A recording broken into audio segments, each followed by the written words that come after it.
observateur privilégié des religiosités. Nous vous remercions et nous vous écoutons.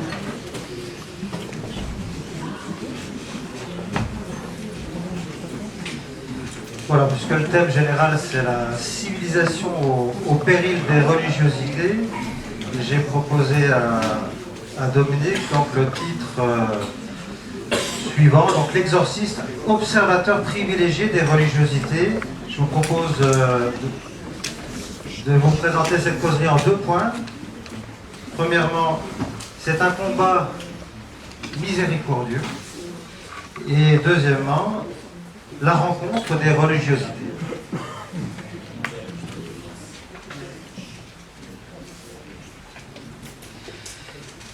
Un combat miséricordieux, un combat d'abord. Je vous rappelle ces 2 numéros du catéchisme de l'Église catholique, numéro 407 et 409, précédé du titre « Un dur combat, 3 petits points », 407.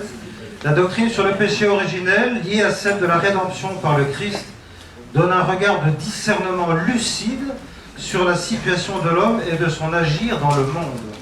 Par le péché des premiers parents, le diable a acquis une certaine domination sur l'homme, bien que ce dernier demeure libre. Le péché originel entraîne la servitude sous le pouvoir de celui qui possédait l'empire de la mort, c'est-à-dire du diable. Et cette phrase qui termine ce numéro 407 est très importante. Ignorer que l'homme a une nature blessée, inclinée au mal, donne lieu à de graves erreurs dans le domaine de l'éducation, de la politique, de l'action sociale et des mœurs. Ce qu'on n'entend jamais, évidemment. C'est tout le contraire. C'est du rousseauisme. Hein. L'homme, il est bon. Et puis finalement, c'est la société qui le corrompt. Maintenant, c'est tout l'inverse. Et le numéro 408 concerne plus particulièrement les structures de péché. Puis 409, cette situation dramatique du monde qui tout entier gît au pouvoir du mauvais fait de la vie de l'homme un combat. Et là, il y a une citation que je vous lis. Un dur combat contre les puissances des ténèbres passe à travers toute l'histoire des hommes, commencé dès les origines. Il durera, le Seigneur nous l'a dit, jusqu'au dernier jour. Engagé dans cette bataille, l'homme doit sans cesse combattre pour s'attacher au bien et non sans grands efforts, avec la grâce de Dieu, il parvient à réaliser son unité intérieure. Et ce n'est pas une citation de Torquemada ou de je ne sais quel intégriste, non, c'est un extrait de Gaudium et Spes, donc c'est le texte même le plus ouvert sur le monde, et c'est le texte de l'Aggiornamento, donc une formule très, très forte.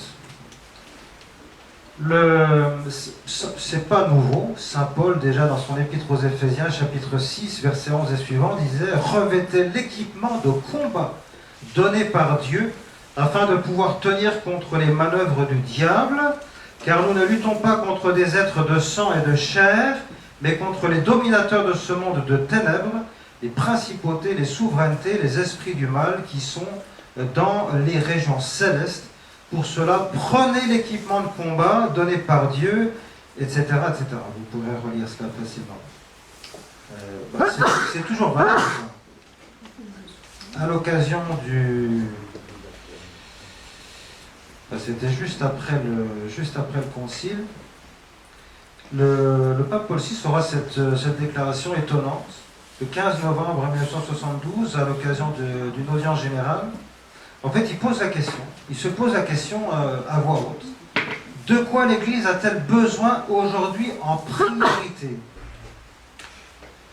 Et alors là, il y a une précaution de langage, parce que c'est pas tellement un thème dont on parle à l'époque de grande sécularisation, évidemment, années 60, années 70 et début des années 80. De quoi l'Église a-t-elle besoin aujourd'hui en priorité? Réponse: que notre réponse ne vous surprenne pas en vous paraissant simpliste ou même superstitieuse, l'Église a surtout besoin de se défendre du démon. Voilà. Et après, il développe un peu en rappelant voilà, que le démon il existe, etc. C'est pas un mythe. Bon. Mais c'est vrai que dans ces années-là, on n'en parlait plus bien.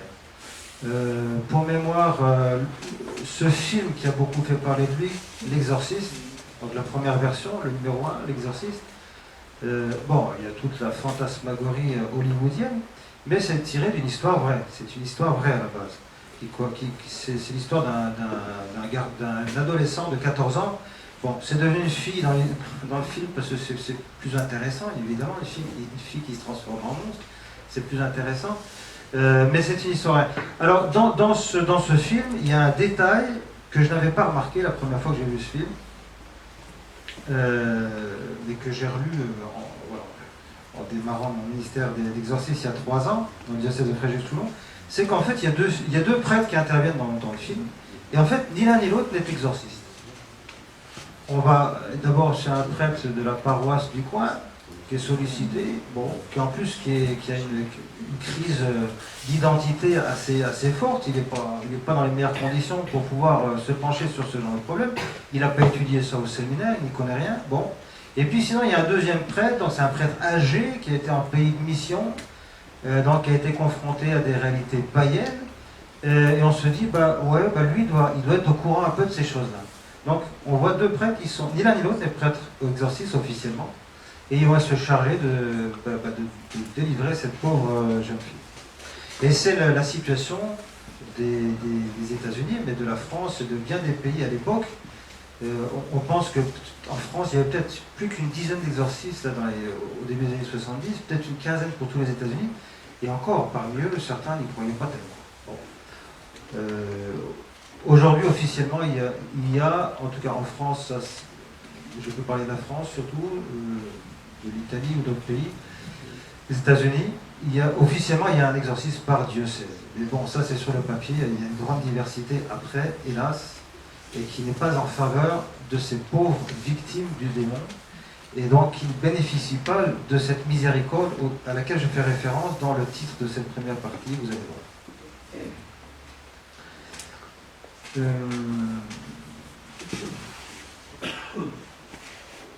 Alors je disais, c'est un combat, bien sûr que c'est un combat, et c'est un combat miséricordieux. Il y a un livre officiel en France qui s'appelle L'exorcisme dans l'Église catholique, bon, qui n'est pas parfait, mais enfin il a le mérite d'exister, Service national de pastoral liturgique et sacramentelle, et on y fait plusieurs fois référence, évidemment, à l'accueil miséricordieux de ces personnes. Déjà tout au début, il est dit, le ministère de l'exorcisme ne s'improvise pas et demande de la compétence et beaucoup de discernement. Il exige beaucoup d'attention, de respect, de délicatesse, de miséricorde envers les personnes accueillies. Et pour cela, il faut du temps. Voilà, pour cela, il faut du temps, pas seulement, mais enfin, il faut du temps. Nous, dans notre diocèse de Toulon, Fréjus-Toulon, nous sommes une équipe de 4. 2 à temps plein, l'abbé Forestier et moi, nous sommes tous les deux des anciens de la fraternité Saint-Pédis. Bon, donc notre évêque aussi a pensé que nous avions été bien formés, sans doute. En tout cas, il nous a nommés comme exorcistes diocésains. Et puis il y a aussi 2 autres prêtres qui sont vicaires en paroisse, qui ne sont pas à temps plein, mais qui peuvent aider et qui participent, à nos formations, que je suis pour m'a chargé de former d'ailleurs. Voilà. Et donc ça permet de répondre rapidement aux sollicitations. Parce que ce sont des gens qui sont tous déjà en souffrance, voire en grande souffrance. Donc il est hors de question, non seulement de ne pas répondre ou de les envoyer promener, mais même de leur proposer un rendez-vous trop loin dans le temps. Il est dit encore, le ministère de l'exorcisme est confié à un prêtre dûment autorisé par une désignation particulière et expresse de l'ordinaire du lieu. Donc c'est toujours en dépendance d'un évêque. Ça va poser, je le dirai dans un instant, le problème de tous les exorcismes sauvages qui se font à droite et à gauche, faits par des prêtres ou des laïcs, catholiques ou orthodoxes ou je ne sais quoi. C'est un business. Si vous tapez exorcisme dans un moteur de recherche, vous regardez les 3 ou 4 premières lignes qui apparaissent, ce sont des liens commerciaux. Et c'est tarifé. Bon. Il dit encore, l'exorcisme majeur est strictement réservé à ce ministre. C'est une mission de compassion d'Église. Toute la communauté chrétienne porte ce combat comme communauté de priants. Voilà, c'est au prêtre exorciste qu'il revient de poser le jugement personnel requis par son ministère. C'est très important aussi, parce que ce qu'il faut, c'est faire une enquête, d'accueillir les gens et de prendre le temps prendre le temps de discuter avec eux de façon très neutre et bienveillante, sans aucun jugement. Il y a parfois des services d'exorcisme où les gens, ils n'accèdent pas au prêtre tout de suite. Il y a déjà plus ou moins un filtre avec des laïcs, etc., qui peuvent être compétents, hein, c'est vrai. Mais ce livre dit bien que c'est au prêtre de se forger son jugement. C'est pas simplement quelqu'un qui ouvre un livre et puis qui récite pendant des heures des prières. C'est facile, ça. Plus intéressant, c'est l'enquête. Le plus important, c'est l'enquête, de savoir à qui on a affaire, de savoir quel est le problème réel de cette personne. Parce que ceux qui s'adressent aux prêtres exorcistes sont des gens qui sont ou croient être fortement attaqués par le démon. Bon, il s'agit de les aider à clarifier cela, à y voir clair. Donc le prêtre doit être toujours attentif à l'état physique et psychologique du fidèle et au changement de son état au cours de la journée ou même de l'heure. Voilà. Donc il faut être très observateur, très attentif. Et donc on aménagera les lieux, il faut qu'il y ait la discrétion, l'écoute, la prière. Dans l'accueil de chaque personne, on tiendra compte en particulier de sa culture, de sa croyance, de sa manière de vivre et de penser, de l'articulation entre les dimensions psychiques et spirituelles, donc c'est très, très complet. On peut lire encore, un peu plus loin, l'Église ne peut sous-évaluer la gravité de la souffrance des fidèles qui se sentent victimes de tels faits. Donc elle ne peut sous-évaluer. Donc si une personne téléphone et puis qu'on lui dit, elle raconte un petit peu son histoire, puis qu'on lui dit, oh non, non, mais ouais, ça n'a rien à voir, allez voir un psychiatre, ça c'est vraiment, c'est grave. On peut pas dire cela à une personne qui est en souffrance. Alors, moi personnellement, quand une personne m'appelle, je ne lui demande même rien, parce qu'il y a des gens qui sont tellement en souffrance, tellement mal à l'aise, tellement craintifs même à l'idée de... Parce que, voilà, le mot exorcisme, il fait peur. Donc déjà, les gens, il leur faut un certain courage pour nous appeler. Et donc, voilà, il peut y avoir beaucoup d'émotions, etc. Mais je ne leur demande aucune justification. Ils veulent un rendez-vous, je leur donne. Voilà. Et puis, quand ils arrivent, d'ailleurs, je trouve que c'est très intéressant, parce que quand les gens arrivent dans mon bureau, je ne sais pas du tout ce qu'ils vont me raconter. Et c'est passionnant, c'est très différent d'une personne à l'autre. Il y a une diversité très, très, très belle. Il est dit encore... Donc l'Église s'efforce de prendre une attitude de compréhension humaine et d'aide. Un peu plus loin. Il convient de prendre au sérieux ce que la personne exprime de ses difficultés et la façon dont elle les présente, les interprète, les vit. Donc c'est un accueil bienveillant. Peu importe ce que la personne dit et la manière dont elle le dit. Oui, il faut essayer d'avoir le moins de préjugés possible. Et bien sûr, nous sommes tenus à une grande discrétion. Mais les gens, voilà, ils attendent ça en venant chez nous. Il est dit encore, très important, je dis ça aussi pour les confrères qui sont ici, parce que ça concerne aussi indirectement tous les confrères, au sujet de la bénédiction. Nous vivons à une époque où il n'y a pas suffisamment de bénédiction. Ben moi, je prêche beaucoup en faveur des sacramentaux. C'est pas par hasard si l'Église accorde une valeur particulière à certains gestes, certaines paroles, à des objets bénis, etc. C'est très important. Et nos ancêtres, sans remonter loin dans le temps, qui étaient des paysans, hein, dans le monde rural, on faisait tout bénir. On était en permanence en train de bénir. Bon. Il est dit bénir, c'est inviter celui qui demande cette bénédiction à se mettre sous la protection de Dieu, car c'est Dieu qui est source de toute bénédiction, dit l'Écriture. Et la parole de bénédiction dit tout l'amour de Dieu pour l'homme, afin qu'à son tour l'homme bénisse Dieu. Ça c'est très vrai. Et vous voyez, parce qu'il y a beaucoup de chrétiens aussi qui sont dans une espèce d'optique binaire. Il n'est pas chrétien, ou il n'est pas baptisé, donc on ne peut rien faire pour lui. Et bien sûr que non. L'Église, elle s'intéresse à tout le monde. Et les sacramentaux, justement, c'est un moyen extraordinaire de pouvoir toucher des gens qui sont loin, qui peuvent être au périphérique, comme on dit maintenant, qui peuvent même être très loin. Voilà. Vous avez tous vu ça dans vos paroisses. Le dimanche des Rameaux, c'est le jour de l'année où il y a le plus de monde à la messe. Et c'est pas que des catholiques pratiquants, il y a même des gens qui ne sont même pas baptisés. Alors, qui viennent chercher un rameau. Il y a peut-être quelque chose qui est un peu superstitieux. Ben, c'est pas très grave ça. C'est l'occasion de toucher les gens, de leur faire du bien, qu'ils se sentent aimés, c'est bien ça, qu'ils se sentent aimés de Dieu, de l'Église, qu'ils sentent que l'Église s'intéresse à eux, ne les juge pas, mais à quelque chose pour eux, une bénédiction. Moi j'ai un oncle qui est au Sénégal, il me disait, mais nous c'est le mercredi décembre qu'il y a le plus de monde, il y a des musulmans qui viennent, des animistes, il y a toutes sortes de gens qui viennent pour recevoir les cendres sur le front. Ce serait une bonne leçon pour nous Français, parce qu'il y a beaucoup de respect humain chez nous, hein. C'est-à-dire qu'on a tendance à secouer un petit peu les cendres pour ne pas sortir de l'église avec les cendres sur le front, de peur qu'on nous remarque dans le métro ou dans le bus ou je ne sais quoi. Bon. C'est tout l'inverse là-bas. Hein. Il est dit, une bénédiction est aussi, c'est un geste qui instaure des liens porteurs de sens. Voilà. Ça implique orientation, vocation, destination d'un objet, d'une personne. Donc c'est déjà une orientation vers Dieu, vers le vrai Dieu. Voilà, une bénédiction. Pour donner une médaille miraculeuse, que c'est une médaille de Saint-Benoît, moi j'en distribue beaucoup, et je ne demande pas un certificat de baptême aux gens. Et il y a plusieurs étapes hein, avant de devenir un pilier de paroisse. Il faut bien comprendre ça. C'est tellement important d'avoir cette bienveillance, cette délicatesse. Qu'est-ce qui dit que si on accueille mal une personne, qu'est-ce qui dit que finalement cette personne, peut-être jamais plus elle ne reviendra dans une église, jamais plus elle n'adressera la parole à un nouvel. Quelle responsabilité quand même. Il est dit encore, oui c'est ça, accepter la personne telle qu'elle est, très important.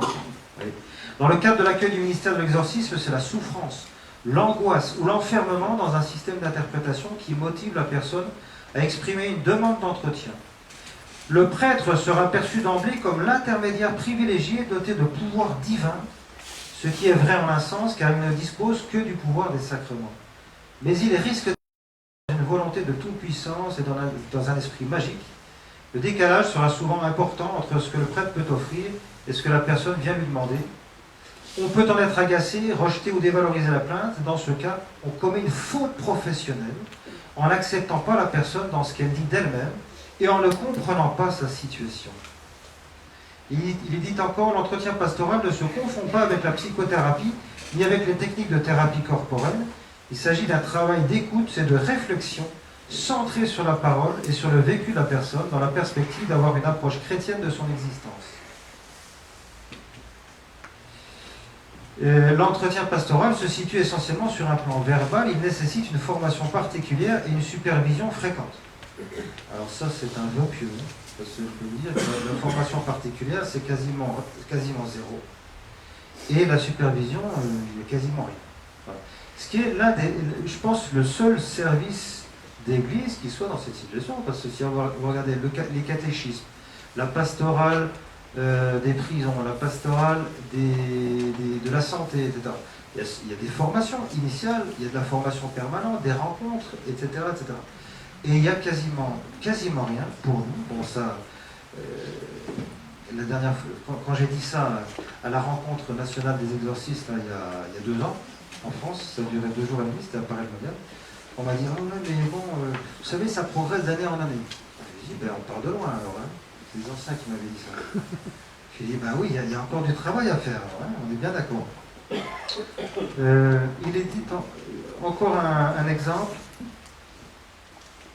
Dans la manière d'accueillir, ça va très loin les précisions puisqu'on parle même de l'habit. On dit que voilà, un prêtre qui se présente à travers une tenue trop décontractée, si ce n'est négligé, risque de ne pas être pris au sérieux. C'est pas vrai que pour les prêtres exorcistes, hein, c'est vrai tout le temps ça. Il arrive que des personnes disent ouvertement refuser de parler à un prêtre à cause de sa tenue. C'est pourquoi il est préférable que le prêtre témoigne de la visibilité de son sacerdoce à travers la tenue de clergyman, comme le demande l'Église. Bon, je me permets de préciser que le directoire pour le ministère et la vie des prêtres, édité chez Artege, dans sa dernière édition, qui date de Benoît XVI, met en premier soutane, et ensuite virgule clergyman.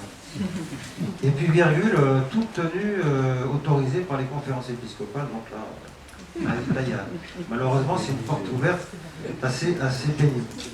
Cela tout est permis, exactement. Mais ce qui est dans les documents officiels, on fait référence à une tenue qui nous identifie immédiatement.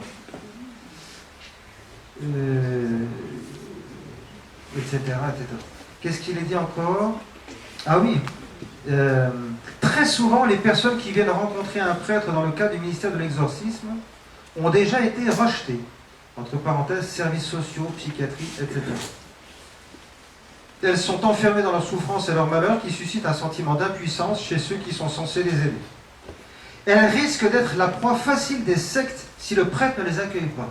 Et je connais des exemples. Il faut faire très attention à ça.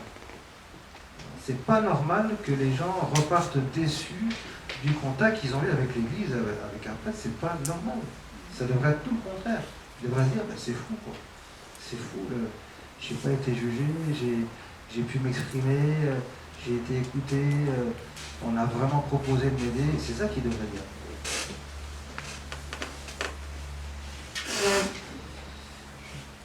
Donc voilà, une grande miséricorde, une grande délicatesse. Les textes officiels en parlent, mais encore faut-il les appliquer. Moi je vais avoir 52 ans en novembre, j'ai 18 ans de sacerdoce. J'ai fait 15 ans de sacerdoce dans la fraternité Saint-Pédis, 2 ans à Paris, 10 ans à Grenoble et 2 ans en Inde, dans le sud de l'Inde.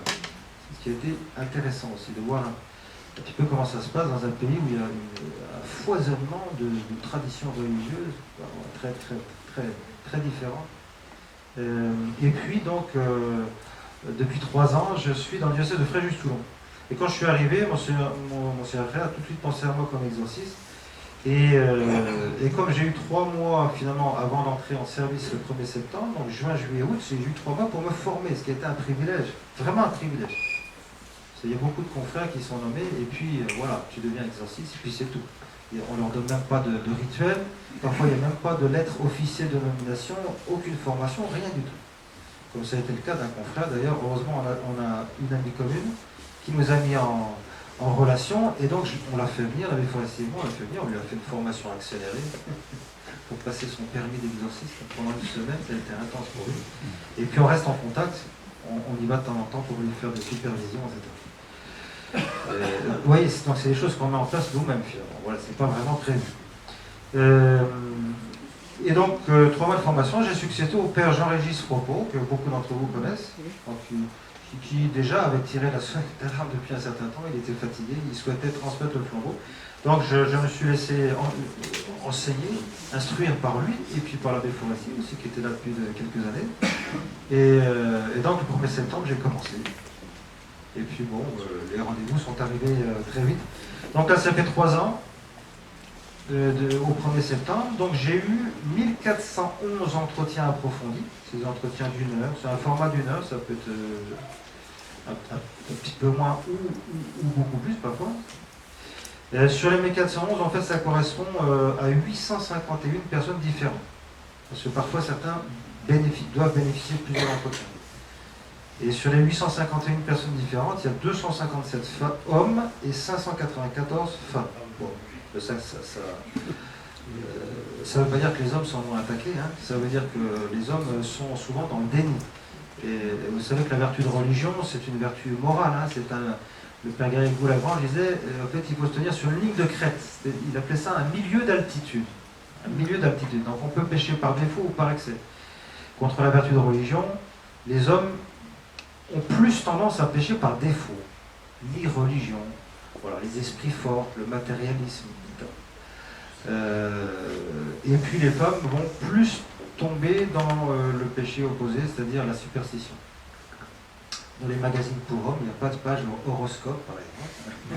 Bon, donc les uns et les autres ont leurs défauts respectifs, on est vraiment différents. Et donc voilà, les hommes sont tout autant attaqués que les femmes, bien évidemment. Alors, le travail ordinaire du démon, c'est la tentation. Notre Seigneur nous a donné l'exemple, hein, puisque c'est au début du carême hein, qu'on a la possibilité de contempler ce tableau évangélique avec cette triple attaque du démon dont notre Seigneur sort victorieux 3 fois. Et puis si l'Esprit Saint a demandé aux évangélistes de coucher ça par écrit, c'était parce que c'était pour nous enseigner, évidemment. C'est très important de savoir ça. Notre Seigneur est victorieux et nous pouvons toujours l'être avec sa grâce, toujours. Voilà. Ça c'est ordinaire et on est tous tentés, tous sans exception. On pourrait dire que c'est le job du démon, c'est son travail ordinaire. Et avec la grâce de Dieu, on peut toujours vaincre les tentations. Maintenant, ceux qui viennent me voir, c'est parce qu'ils pensent que c'est des attaques plus fortes. Qu'on appelle, alors, les mots qu'on utilise, c'est infestation, vexation, obsession, possession. L'infestation, ça correspond plus à un lieu dans lequel il y a un problème, vous voyez, ou même une pièce dans une maison ou un logement dans lequel on sent des présences. Enfin, quand je dis on sent des présences, en fait, c'est les 5 sens qui peuvent éventuellement être concernés. Des gens qui disent voir des choses, entendre des choses bizarres. Alors, ce qui les inquiète, c'est que quand c'est complètement pas logique, c'est irrationnel, c'est complètement bizarre. Bon. En général, la bénédiction du lieu par un prêtre, donc tout prêtre, hein, c'est pas une prière réservée, la bénédiction du lieu, en général, ça suffit à faire disparaître le problème. Donc, et je suis absolument persuadé que parmi vous, il y en a quelques-uns qui n'ont pas encore fait bénir leur logement. Nos ancêtres n'auraient pas imaginé pouvoir s'installer dans une maison ou un appartement qui n'était pas béni. Il faut retrouver ces traditions. Alors, la bénédiction va justement à pour but de chasser toutes ces mauvaises influences, évidemment, et puis d'attirer aussi, puisque la nature a rendu vite, plutôt les bons anges, voilà, le plus possible. Bon. L'infestation. Alors après, ça concerne la personne, vexation, obsession, possession. Vexation, c'est ce qu'on voit dans la vie du Saint curé d'Ars, par exemple. C'est plutôt extérieur à lui, mais c'est par exemple, c'est des coups.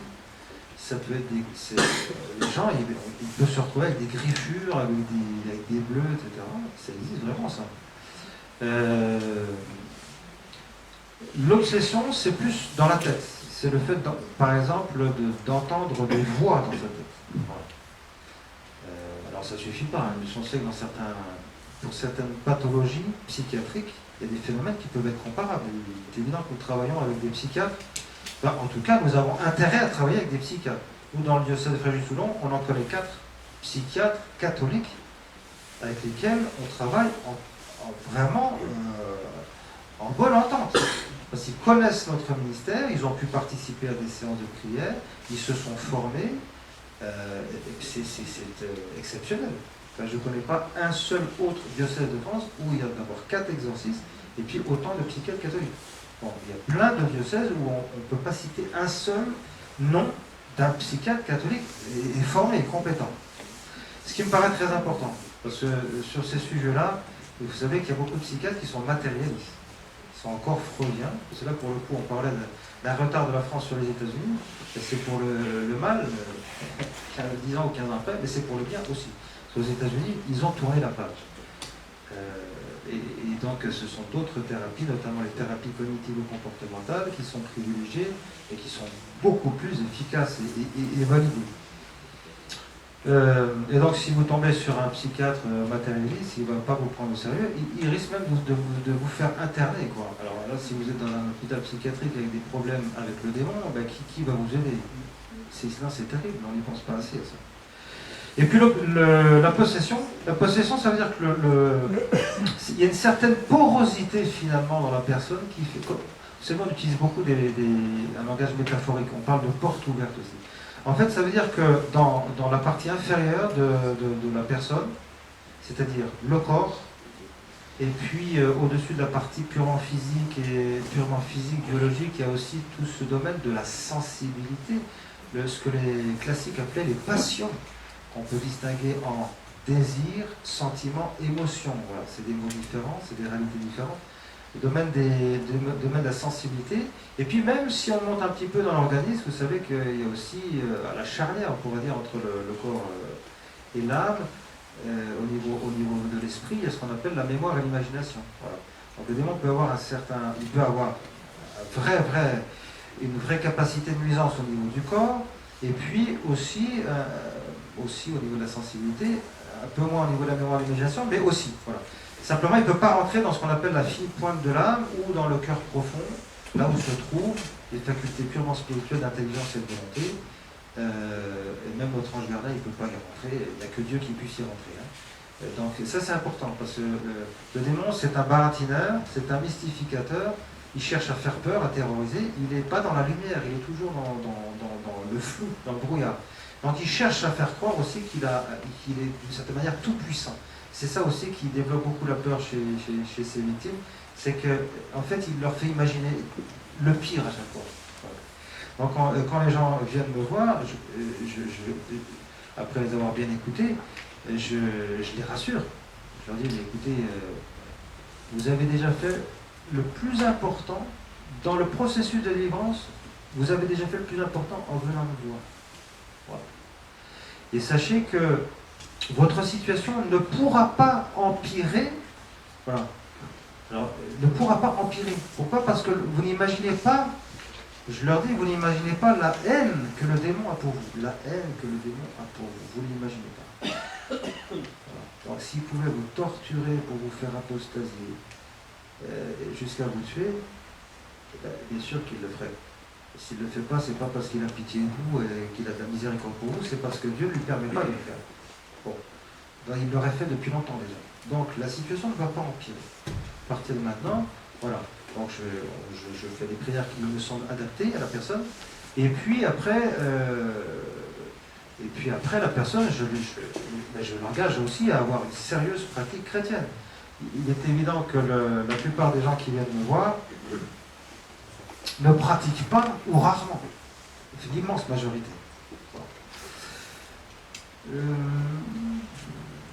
Alors, les religiosités, la rencontre des religiosités. Il faut savoir que dans certains diocèses, le prêtre exorciste est en même temps, il a en même temps un autre titre, on l'appelle délégué diocésain aux nouveaux mouvements religieux et aux dérives sectaires.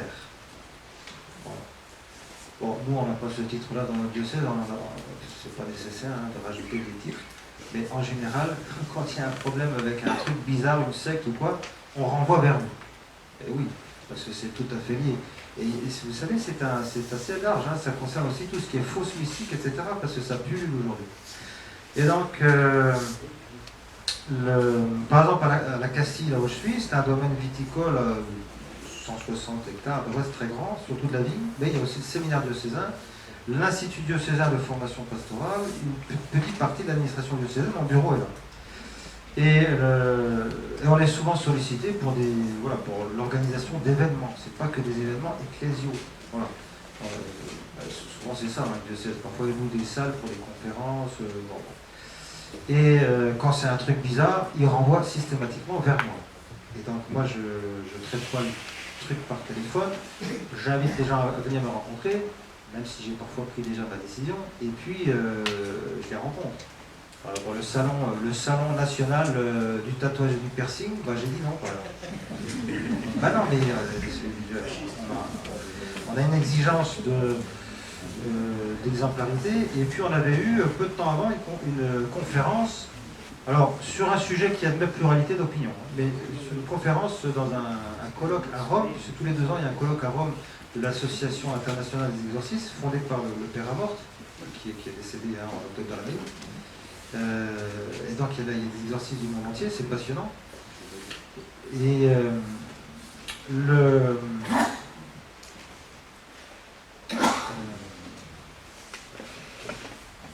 Et on avait eu une conférence justement sur les tatouages et les piercings comme étant éventuellement une porte d'entrée du démon dans la vie des gens. Alors de quelle façon? C'est pas le fait de se faire un tatouage ou un piercing. Ce qui n'est pas recommandable. Déjà dans l'Ancien Testament, il y avait toutes sortes de recommandations pour éviter tout ce qui était marque sur le visage, spécialement sur le corps, etc. Mais c'est parce qu'en fait, le tatoueur ou le perceur, parce que c'est vital qu'on se fait faire ça. C'est souvent des espèces d'échoppes un peu glauques, avec des têtes de démons, etc. Donc là, en fait, il y a une espèce de faune underground là, qui circule dans ces magasins, dans ces boutiques, et en fait, on ne sait pas à qui on a affaire. Et pour certains rituels sataniques, il est requis de pouvoir avoir contact avec le sang de la personne. Alors c'est quand même pas à prendre légère ce genre de choses. Et le conférencier nous avait assez effrayé par sa conférence et instruit surtout. Donc, on en parle de ces choses-là et on met en garde. Ça peut être le salon aussi du yoga, etc. Tellement qu'on dit. Mais voilà, il ne faut pas non plus diaboliser ou voir le démon partout. Donc il y a quand même un discernement à faire. Et c'est pour ça que parfois je reçois les gens, puis je vois un petit peu avec eux de quoi il s'agit. Et on m'a demandé cette année de faire 5 conférences pour l'IDFP, donc l'Institut diocésain de formation pastorale. Ce sera 5 conférences différentes sur l'occultisme. Voilà, c'est prévu par l'Institut diocésain. Donc j'ai choisi très librement, évidemment, les thèmes. Et j'aborderai volontairement plein de sujets, j'espère de façon très nuancée, parce que ça concernera aussi tout le monde de ce qu'on appelle les médecines douces, thérapies parallèles, parce qu'il y en a quasiment une nouvelle chaque jour. Hein, et donc il faut être extrêmement vigilant lorsqu'on entend énergie. Il est invisible, le démon. Et les démons sont très différents les uns des autres. Très différents les uns des autres. Vous savez que d'un point de vue philosophique, regardez, les êtres humains, ils sont très différents. Aussi, attention, parce qu'il peut y avoir aussi...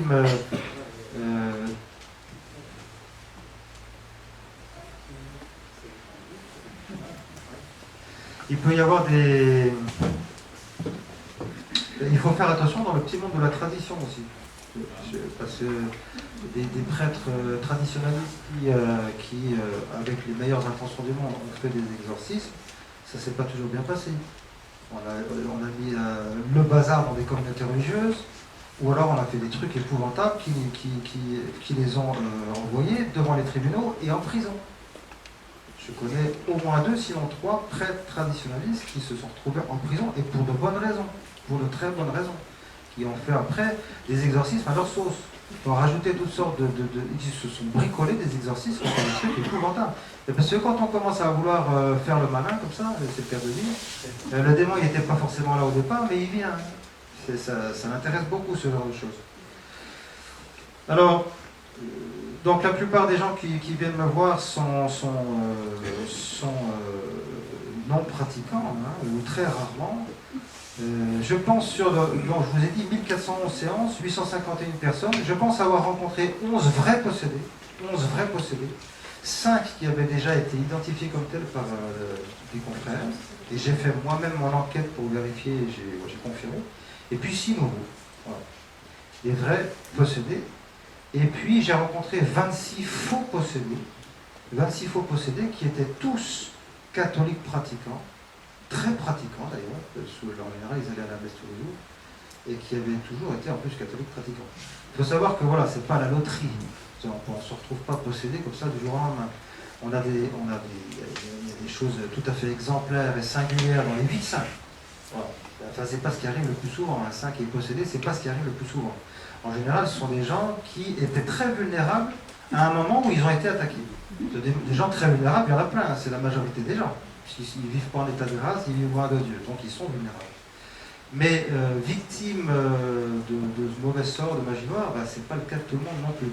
Donc, à mon avis, c'est ça. La personne en général, elle est vulnérable, elle n'est pas suffisamment protégée, et elle se met en difficulté en allant voir des gens qu'il ne faut pas aller voir, ou en étant victime de mauvais sorts. Mais j'admets la possibilité que, on a ça dans les vies de saints, qu'une personne vraiment très, très bonne chrétienne puisse avoir des ennuis forts avec le démon, mais ce n'est pas ce qui arrive le plus souvent. Donc les faux possédés, ce sont des gens en fait qui ont un problème psychiatrique. Mais il faut savoir que, et je le déplore, une personne qui a vraiment un problème psychiatrique, si elle est identifiée comme telle, socialement c'est la mort. Il n'y a plus personne qui la fréquente, elle n'a aucun ami, etc. Elle n'est pas intéressante, cette personne. C'est triste, mais c'est comme ça. Donc, un catholique pratiquant, très pratiquant, mais qui a un problème de santé grave, peut arriver à se persuader que ça vient du démon, surtout s'il a lu, parce que c'est un grand livre, hein, la vraie mystique, puis les fausses mystiques, donc ça peut lui tourner l'esprit, il peut s'identifier comme ça à des saints. Et donc, mais d'un point de vue, vous savez, c'est ce qu'on appelle les psychiatres, les psy appellent ça des bénéfices secondaires. Vous dites, tiens, c'est bizarre, pourquoi il a ce comportement? C'est parce qu'il y a des bénéfices secondaires. Il vaut mieux en fait se croire possédé et vivre comme étant possédé et être identifié comme tel par son entourage. Parce que celui qui est catholique pratiquant, on se dit, mais c'est bizarre quand même. Comment ça se fait qu'il soit autant attaqué par le démon? C'est donc que le Seigneur l'appelle à une vie mystique tout à fait extraordinaire. Et donc ça suscite beaucoup de compassion et d'admiration. Et donc très vite et très facilement, parce que souvent le curé est dupe, leur père spirituel est dupe, tout le monde est dupe. Et il y a toute une cour d'admirateurs qui prie pour eux, qui fait des neuvaines sans arrêt, etc.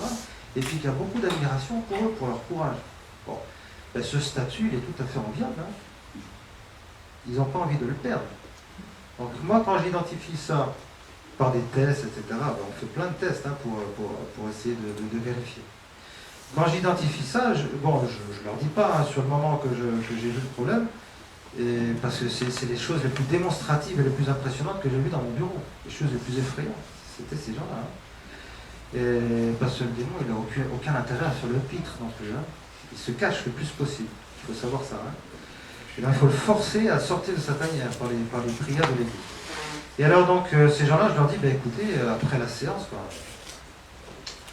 alors parce que j'ai fait des fausses prières, j'ai eu les rubriques du rituel en latin, etc. C'est comme si j'avais lu la rubrique de montage d'un meuble Ikea, rien de plus. Hein. Donc, il n'y a aucune raison pour que la personne bave, qu'il décrit, blasphème et menace de me tuer. Et donc, je fais semblant d'être un petit peu impressionné quand même. Je dis, bah écoutez, il s'est passé des choses hein, aujourd'hui. Il s'est passé des choses. Hein. Ce serait vraiment très important qu'on se revoie. Ah, ils sont très heureux d'entendre ça, évidemment. Alors je leur dis, bah écoutez, vous allez aller avoir tel psychiatre de ma part. Bon, c'est la formule, c'est le processus habituel. Hein. Ils connaissent bien ces situations, ils connaissent bien toutes ces questions-là. Je travaille avec eux. Vous allez le voir. Et puis, ne tardez pas. Dès que vous sortez de l'entretien avec lui, vous m'appelez tout de suite. On prend un deuxième rendez-vous. C'est vraiment important qu'on se revoie. Vous voyez, ils sont pieds et poignets parce que la condition pour avoir le deuxième entretien, c'est qu'ils aillent voir le psychiatre. Bon, sur les 26 que j'ai vus, j'ai la certitude que 2 sont allés voir le psychiatre. Parce qu'il y a une grosse partie de leur problème qui est inconscient, mais il y a une petite partie quand même qui est consciente. Ils n'ont pas du tout envie d'être identifiés comme malades psychiatriques. Donc ce qu'ils vont faire en général, c'est qu'ils vont disparaître, je ne veux plus les revoir, et puis ils vont dire à leur entourage, ah non mais il n'est pas sérieux ce prêtre, il a à peine prié pour moi, etc. Il faut vraiment que j'aille en voir un autre. Et donc ces gens-là, ils voyagent, ils sont prêts à faire des centaines de kilomètres pour entretenir le mythe d'une certaine manière. C'est des gens qui ont déjà vu 2, 3, 4, 5 exorcistes avant de venir le voir. Vous voyez, ça c'est pas très bon signe.